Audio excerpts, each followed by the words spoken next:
السلام علیکم پیارے بچوں، کیسے ہیں سب؟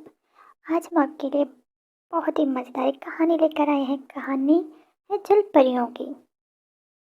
ننھی جل پری سمندر میں خوبصورت جل پریاں رہتی تھی جن میں 6 بہنیں تھیں۔ ان میں 5 جل پریاں بہت خوش رہتی تھی، لیکن سب سے چھوٹی جل پری کو سمندر میں رہنا بالکل پسند نہیں تھا۔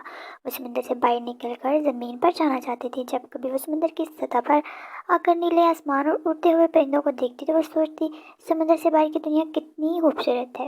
ایک روز ننھی جل پری بہنوں کو بتائے بغیر سمندر کی سطح سے باہر آ گئی اور ساحل کی جانب جانے لگی۔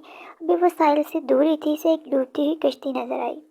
اس میں موجود ایک نوجوان مدد کے لیے آواز دے رہا تھا۔ ننھی جل پری اس کی طرف چلی گئی اور اسے سمندر کے ساحل پر لے آئی۔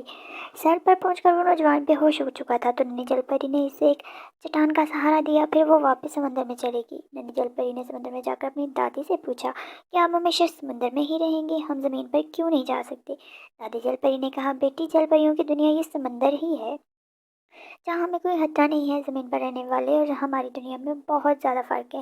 ننھی جل پری نے دادی سے کہا، کیا میں انسان بن کر زمین پر نہیں جا سکتی؟ دادی نے اسے پیار سے سمجھایا، تم ایسا مت سوچو ورنہ بہت پچھتاؤ گی۔ دادی کی بات سن کر ننھی جل پری خاموش ہو گئی۔ وہ ساحل پر بے ہوش نوجوان سے دوستی کرنا چاہتی تھی جس کے لیے اس کا انسان بننا بہت ضروری تھا۔ آخرکار وہ سمندر کی جادوگرنی کے پاس چلے گی اور اس سے کہا، اب مجھے انسان بنا دیں تاکہ میں زمین پر آسانی سے چل پھر سکوں۔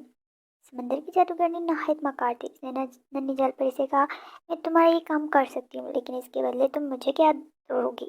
ننھی جل پری نے جواب دیا، میں کچھ بھی دینے کو تیار ہوں۔ سمندر کی جادوگرنی نے کہا، میری ایک شرط ہے جو تمہیں پوری کرنی پڑے گی، یاد رکھو یہ شرط بہت مشکل ہے۔ ننھی جل پری زمین پر جانے کے لیے بے چین تھی، اس لیے اس نے کہا، آپ بتائیں کیا شرط ہے؟ سمندر کی جادوگرنی نے شرط رکھی کہ وہ انسان بننے کے بعد بول نہیں سکے گی۔ ننھی جل پری نے فوراً شرط مان لی۔ جادوگرنی نے اس کے لیے ایک خاص دوائی شربت تیار کیا جو پھر اس نے منہ میں منتر پڑھ کر پھونکا اور جادوئی شربت ننھی جل پری کو پینے کے لیے دیا، جس کو پی کر ننھی پری نہایت خوبصورت لڑکی کے روپ میں آ گئی۔ ننھی جل پری انسانی روپ میں آ کر بہت خوش ہوئی اور سمندر کے باہر ساحل پر آ گئی جہاں وہ نوجوان موجود۔ اس نے ننھی جل پری کو بتایا کہ وہ دراصل میں ایک شہزادہ ہے۔ ننھی جل پری شہزادے کے ساتھ اس کے محل میں چلی گئی جہاں شہزادے نے اس کو لاوارث لڑکی سمجھ کر ایک کونے میں جگہ دے دی اور ایک دن محل میں شاندار دعوت کا اہتمام کیا گیا۔ شہزادے نے ننھی جل پری کو بھی دعوت میں آنے کا کہا۔ جب ننھی جل پری دعوت میں آئی تو شہزادے نے سب مہمانوں سے اس کا تعارف کروایا۔ اس موقع پر شہزادے کے والد نے اس کی شادی ہمسایہ ملک کے شہزادی سے طے کر دی۔ اس دعوت کا اہتمام بھی اسی سلسلے میں کیا گیا تھا۔ ننھی جل پری شہزادے کی کسی اور کے ساتھ شادی طے پا جانے پر بہت افسردہ ہوئی اور بھاگ کر سمندر کے کنارے پر آ گئی۔ اب وہ زمین پر نہیں رہنا چاہتی تھی۔